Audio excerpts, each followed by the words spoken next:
head-to-head race between me and purple. Who's purple? And now yellow's in the lead. Yellow's jumping up and is still in. Oh, whoa, whoa! Jacoby has taken over. Eat cannonball! No! Oh, barrage! No! Ah! And the spikes brought me victory. The Dream Reverse core idea is pretty much like Mario Kart in 2D and on legs. That's the basic idea. This is not platformer, this is war! So you have 4 people racing on the platformer track for the pole position and to basically outsmart the other players by getting them off the screen, and the one who stands last wins. No! And there the medal goes where it belongs, right? There's various power-ups and effects that can either boost you or hinder you as you play the game. And it's basically about having fun and enjoying the weird situations that occur. Oh man, I thought it was over. Well, it's over now. Fans of Giana sisters, they really wanted a multiplayer part, so yeah, we created one. Power-ups are basically the cream on top of it. This is the butter on the bread, pretty much. My favorite power-up is the dash boost, so I won a lot of matches with the dash boost. We have lots of power-ups. Most of them are offensive. We have some defensive stuff, but most of them are in offensive nature. Cannon duels! Lots of the offensive stuff are including giant cannonballs, flying cutlasses, barrages of cannonballs fired at people that are coming up behind you if you're in lead. That was a beautiful cannonball right in my face. Owl mines, so basically you spawn owls that work for you. It's one of my favorite features. Owls! I mean, owls, come on! I like owls, owls are awesome. So you wanted to give us owls, right? No. Here, take some. No, don't.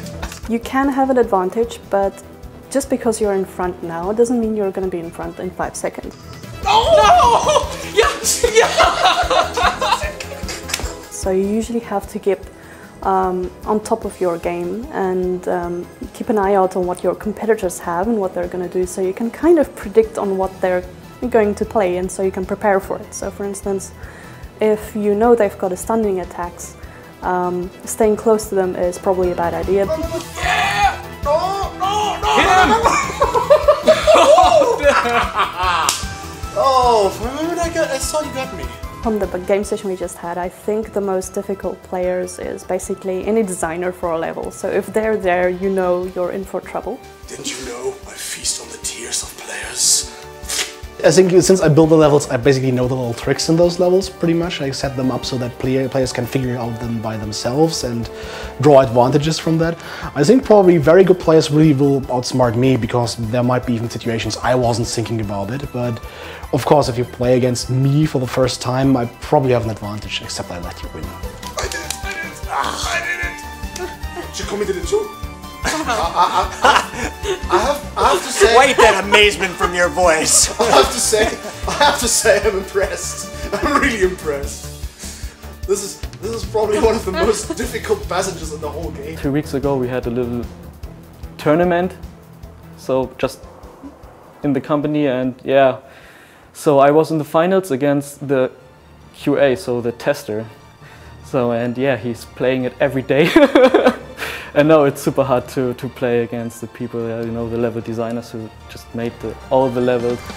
Victory was mine. Alright, so we have to avoid Schmitty levels on the next one. Yeah, okay. For me, I think the most memorable moment in the play session we just had was when we spawned somewhere in the world after the round ended. And most of us got confused over which direction was the forward direction in the level, and so we all dashed into the wrong direction. He doesn't know. Yeah, wrong. The part where we had the wrong direction. And only one guy went up the right path, and well, he won, obviously. No, went the wrong way. It was the best part. There was this little head-to-head race between me and Nicholas in the end, and by a small miscalculation on my part, during the last 3 seconds that we're playing down, he really got just a nose length ahead of me, which was pretty cool. Falling, the speed of falling will lead to No! I missed it. I used my favorite power-up, the dash boost, and just dashed 200 meters up, and yeah, I terminated all the others. Oh no, oh no. Shoot! No! Yes. All right. Also, it's also always pretty amazing when people use, for example, the super dash in a very clever way to come from the last to the first position and basically kick out everyone out of the game. This is also very fun. Oh! Yay! No!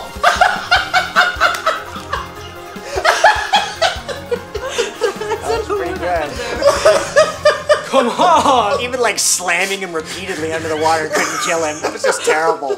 The game does look pretty nice. I really do like the work our art team did on dressing the levels and stuff like this. So there's always something you discover. It's like, oh, I didn't know they had that there.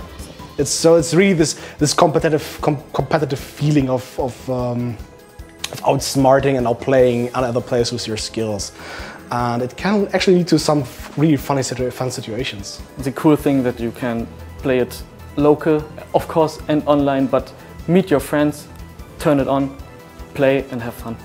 No! Oh, I'm so stupid. No!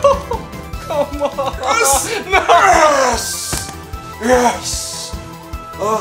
You can hate your friends for a short time, and yeah, that's just super fun. No!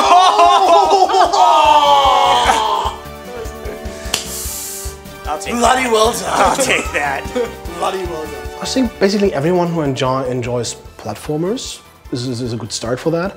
People that like to compete with each other, of course, and people who are really like the flair of those games like Micro Machines, Mario Kart, speedrunners, for example, is a good example. People who enjoy those games will probably enjoy ours as well. Oh! Oh, you just did her. Yes!